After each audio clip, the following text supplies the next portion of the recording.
গোপন সূত্রে খবরের ভিত্তিতে বিপুল পরিমাণের ভেজাল মদ উদ্ধার করল জেলা আবগারি দপ্তর। বৃহস্পতিবার রাতে উত্তর দিনাজপুর জেলার ডালখোলা থানার নিশিতপুর এলাকা থেকে উদ্ধার হয় এই ভেজাল মদ। এলাকার এক গোডাউন থেকে হানা দিয়ে প্রচুর পরিমাণে মদের বোতল ও মদ তৈরি করার সরঞ্জাম সহ গ্রেপ্তার 8 জন। এদের মধ্যে স্থানীয় 6 জন, বাকি 2 জন বিহারের বলরামপুর থানা এলাকার বাসিন্দা। সকলকেই ডালখোলা থানার পুলিশের হাতে তুলে দেওয়া হয়েছে। এছাড়া 2টি পিকআপ ভ্যান ও 1000 লিটার ভেজাল মদ। কোথায় এই মদ পাচার করা হচ্ছিল তা খতিয়ে দেখা হচ্ছে আবগারি দপ্তরের আধিকারিকদের পক্ষ থেকে।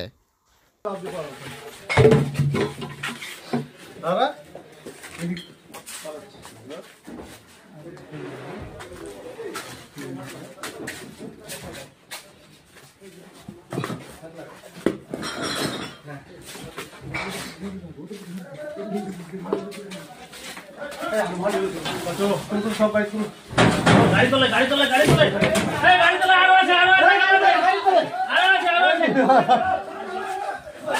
গাড়ি তোলে ঢুকে আছে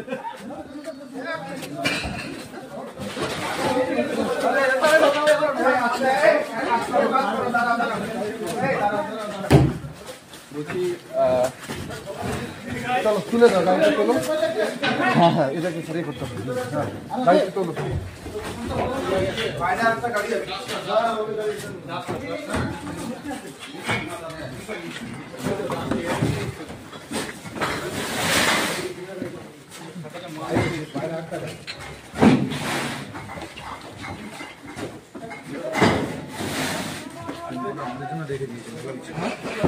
ঢিপ লেগে গেছে।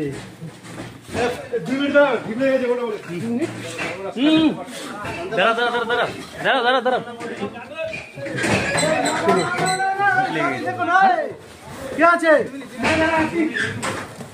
গাড়িটা উঠে গেছে। ওটা খুলতে হবে না, খুলতে হবে না। আরে ওটা খুলতে হবে। দাদা তো ঝটপট দাও।